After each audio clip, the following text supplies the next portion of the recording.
Est-ce que la Polo GTI dernière génération est une vraie GTI? Je m'appelle Étienne et bienvenue sur le Carzodex, la chaîne qui répertorie et teste toutes les voitures. Avant de répondre à cette question, on va déjà essayer de comprendre ce qu'est une vraie GTI. Allez, c'est parti.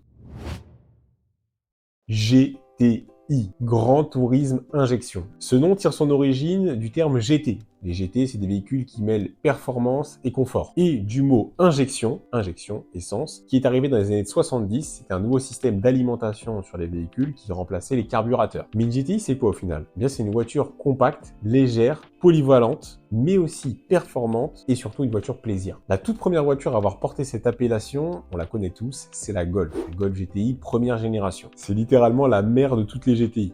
Tout simplement. Elle a été présentée en 1975 au Salon de Francfort. 110 chevaux pour moins de 850 kg. À l'époque, c'était juste une bombe.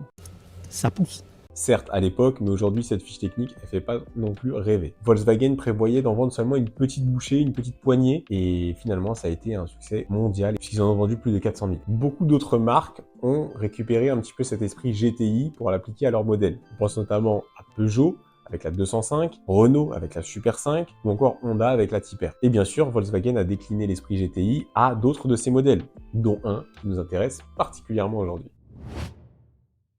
En 1975, Volkswagen lance un autre modèle en même temps que la Golf qui s'appelle la Polo. La Polo se veut plus légère, plus compacte et surtout plus économique que la Golf. Elle vient remplacer l'Audi A50, c'est ce truc-là.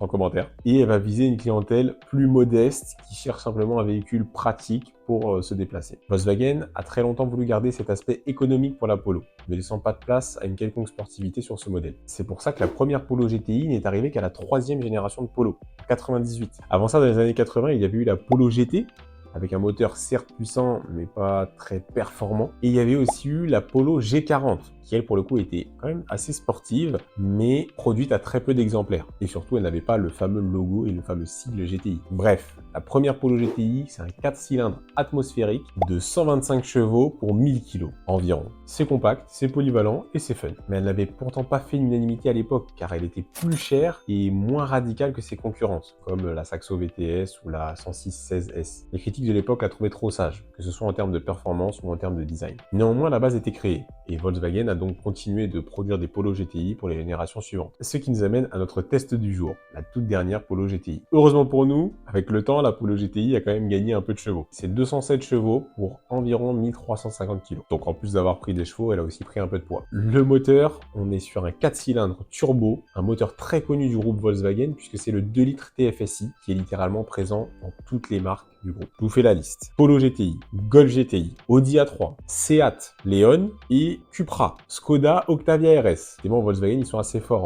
en recyclage quand même. Mais alors, 50 ans après, est-ce que cette Polo a réussi à conserver son héritage GTI? Et bien, on va voir ça tout de suite. DJ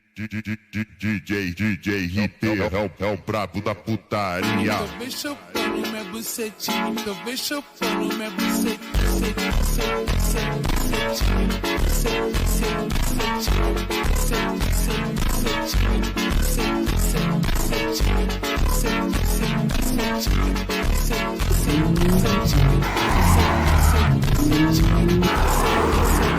Safada cachorra, melhor. Bon, déjà l'extérieur, qu'est-ce que vous pensez de ce look? N'hésitez pas à me le dire en commentaire. Franchement, ça a de la gueule, je trouve, moi, perso. C'est très classe, très sobre. Après, voilà, il n'y a pas de gros ailerons comme chez Honda, par exemple, sur leur Civic Type R. Aucun signe ostentatoire de performance ou de vitesse. À part peut-être les étriers rouges. Mais ça fait clairement le taf. Les jantes en 18 sont super belles, même si je crois qu'elles sont en option, celles-ci. Et ce noir avec tous les rappels rouges GTI plus ses étriers, je trouve ça juste sublime. Avec les années, la Polo a réussi à garder un gabarit assez contenu. On est quand même sur 4,60 m de long pour 1,75 m de large. Donc bon, par rapport à nos voitures d'aujourd'hui, ça reste quand même assez compact. À l'extérieur, les grosses nouveautés se trouvent surtout au niveau de l'éclairage, notamment avec le système IQ LED du groupe Volkswagen, qui est décliné d'ailleurs chez d'autres marques comme Audi. Qu'est-ce que c'est concrètement les IQ LED? C'est de l'éclairage LED intelligent. Pour donner un exemple, quand vous êtes sur la route et que vous croisez un autre véhicule de nuit, le phare va éteindre et allumer certains des faisceaux LED pour éviter d'éblouir la personne en face. On a aussi cette belle ligne LED à l'avant qui réunit les deux phares, qui est présente chez plein d'autres modèles de chez Volkswagen. Malgré cette bonne présentation extérieure, on voit qu'ils ont gardé un petit côté économique de la Polo, notamment sur l'antenne. Regardez ce truc, je sais pas ce que ça fait là, mais bon, c'est pas très joli quoi.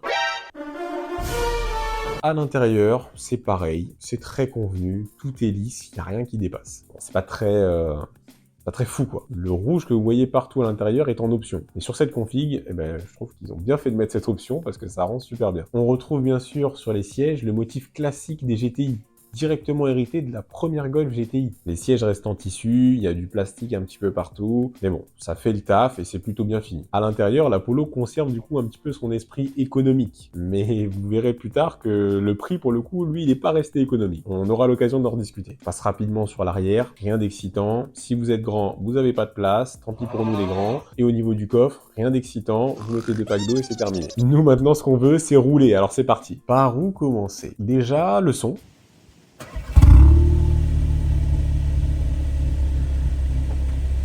C'est assez discret, et depuis l'intérieur, on entend bien le moteur et l'échappement. Mais je pense qu'il y a quelques haut-parleurs cachés qui sont là pour donner un petit coup de pouce. Son moteur, mais tu vois, son moteur, c'est ça que je t'ai dit, peut-être qu'il y a un truc dans les haut-parleurs, non? Parce que regarde.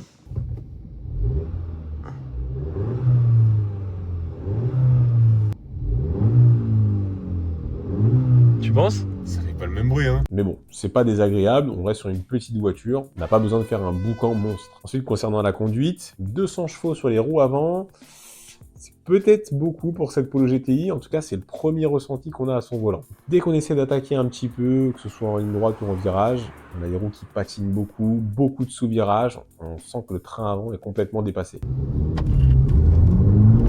Oh la vache. On s'y attend pas, mais en vrai c'est un peu vénère. Hein. Tu sens que c'est tout sur les roues avant, genre là j'ai accéléré, pendant une demi-seconde j'ai rien senti, tu vois. Enfin, Il n'y a plus rien. La suspension n'est pas trop ferme, le châssis n'est pas ultra rigide, donc on arrive à garder pas mal de confort dans cette Polo. Mais le revers de la médaille, c'est qu'on perd énormément en précision. Elle n'a pas du tout l'esprit pistarde, et si on la mettait sur un circuit, elle serait un petit peu perdue, je pense. Ouais. Oh la vache! Mec, c'est pas possible. En fait, le train avant, il est débordé, genre. Ouais, il est dépassé, gros. Il est pas du tout. Dépassé de ouf. Pour la conso, à la pompe, tout dépendra de vous. Si vous êtes taquin et que vous avez le pied lourd, la conso va rapidement grimper. Si vous êtes sage, par contre, là, il y a moyen de garder une consommation tout à fait raisonnable pour un véhicule de ce gabarit et un véhicule compact. Donc finalement, en fonction de l'humeur, on va osciller entre 5-6 litres au 100 jusqu'à 10 litres au 100. Mais finalement, c'est quelque chose que j'ai beaucoup apprécié avec cette Polo. C'est qu'elle s'adapte complètement à votre humeur. Si vous voulez chiller, vous voulez tranquillement mettre le régulateur, ne pas vous prendre la tête, elle va vous offrir le confort parfait pour faire des trajets quotidiens. Et si à l'inverse, vous êtes un peu taquin, le week-end, sur une petite route de campagne, vous avez envie d'accélérer un petit peu, Je vais cramer la roue.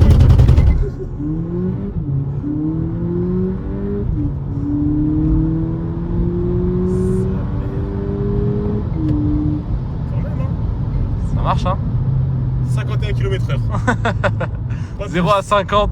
elle peut bien vous remuer. Et finalement, c'est ça que j'adore avec cette voiture, c'est qu'elle est ultra polyvalente. Est-ce qu'on serait sur le daily ultime? Je m'emporte un peu trop peut-être.